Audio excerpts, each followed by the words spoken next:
Assalamualaikum warahmatullahi wabarakatuh. Pada video ini saya akan lanjutkan mengenai selection statement atau decision making ya. Yang mana pada tutorial sebelumnya kita sudah membahas yang bagian satu yaitu if, di mana kondisinya cuma satu, if else yaitu di mana kondisinya dua, di mana kondisi pertama dan kedua adalah saling berkebalikan. Misalkan sebelumnya jika dia habis dibagi dua maka dia genap, sebaliknya maka dia ganjil. Sedangkan yang ketiga ialah if else if, di mana kita ingin menyeleksi di mana kondisinya banyak, kondisinya lebih dari dua. Karena kalau yang satu kondisi saja if, kondisi lebih dari satu yaitu dua dan saling berkebalikan bisa menggunakan if else, sedangkan lebih daripada itu kita bisa menggunakan if else if.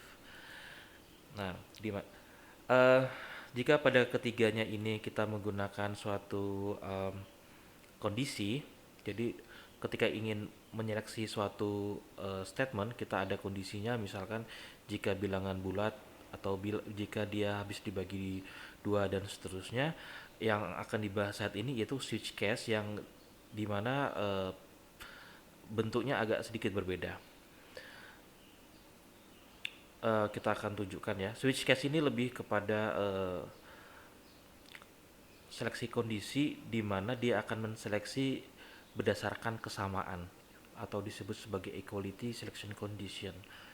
Kita akan contohkan bagaimana penggunaannya dan formatnya seperti apa. Saat ini saya sudah membuka text editornya ya. Kita akan buat file baru.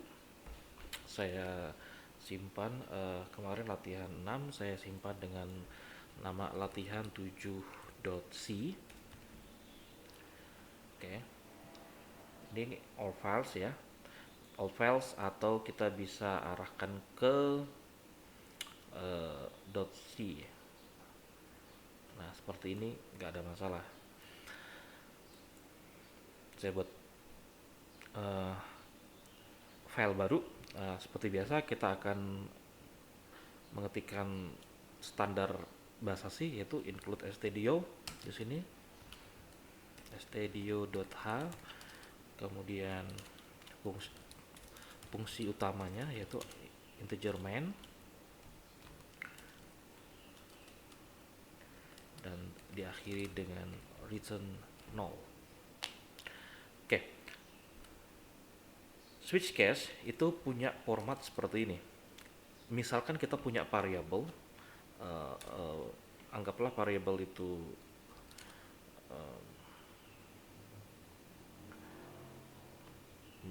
anggaplah variabel itu variabel a gitu ya.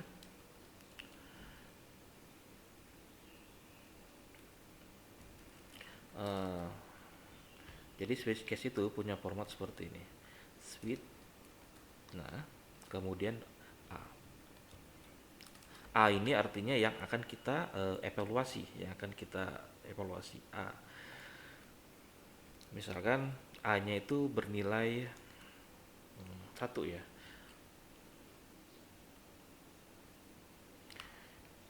Jika maaf. Switch, dia pasangan switch adalah case. Case yang pertama 1 ya. Jika A, jadi jika A case-nya nilainya 1, maka kita akan print F ya. Misalkan kita akan nampilkan pertama. Case yang kedua, case 2 artinya ketika A bernilai 2. Oh, jangan lupa di sini harus ada perintah break. Break ini jangan lupa ini fungsinya adalah ketika A-nya sama dengan 1 kan dia akan mengeksekusi yang bagian sini. Setelah dieksekusi dia break.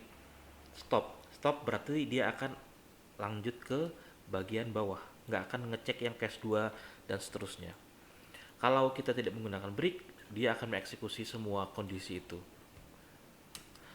Print F misalkan ke 2. Break, jangan lupa.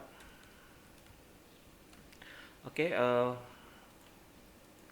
Coba kita jalankan, kita compile dulu untuk memastikan, untuk mengcompile merubah dari bahasa C menjadi bahasa yang dimengerti mesin, dan kita ingin ngecek apakah ada error, apakah warning. Kita compile, oh ada. Kita lihat apa? Expected titik koma before break. Jadi dia memerlukan titik koma sebelum break di sini. Sebelum ini harus ada, berarti di bagian sini. Titik komanya lupa, kita simpan, kita compile. Oke, nggak ada masalah, nggak ada error, nggak ada warning, kita running. Nah, pertama, kalau kita ganti di sini 2,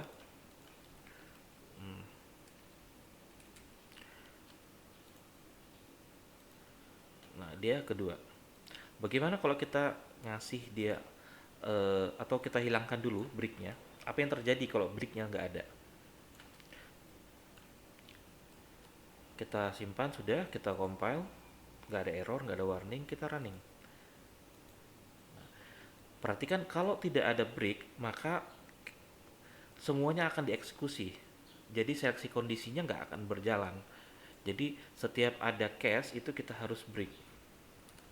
Nah, ketika cache itu dieksekusi, ini kan kita memilih dari berbagai macam cache. Break spot itu. Oke, mana tadi kita tutup.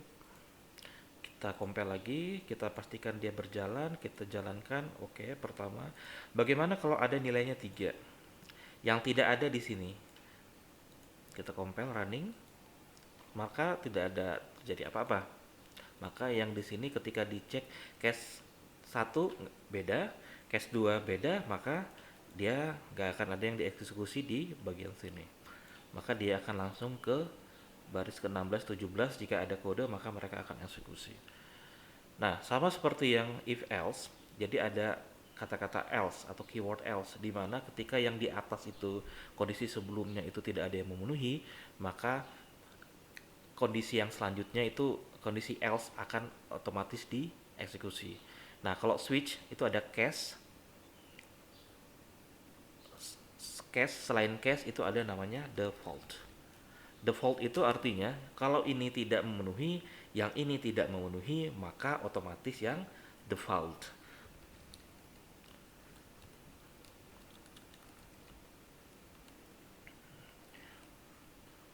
Kita tulis break juga di sini. Compile ya, nggak ada masalah.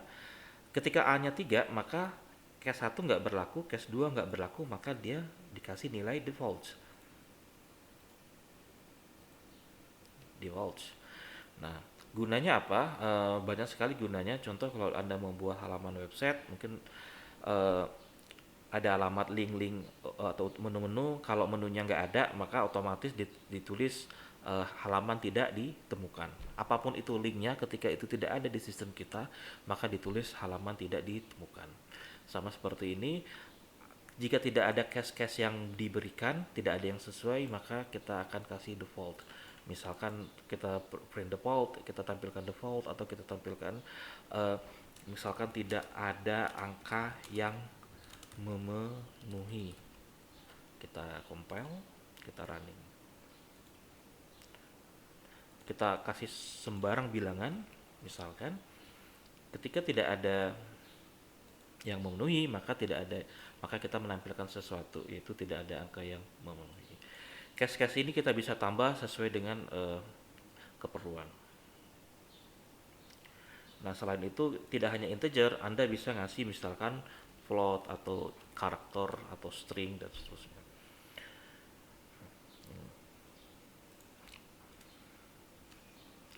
Oke, saya pikir cukup untuk yang switch case. Saya akhiri. Assalamualaikum warahmatullahi wabarakatuh.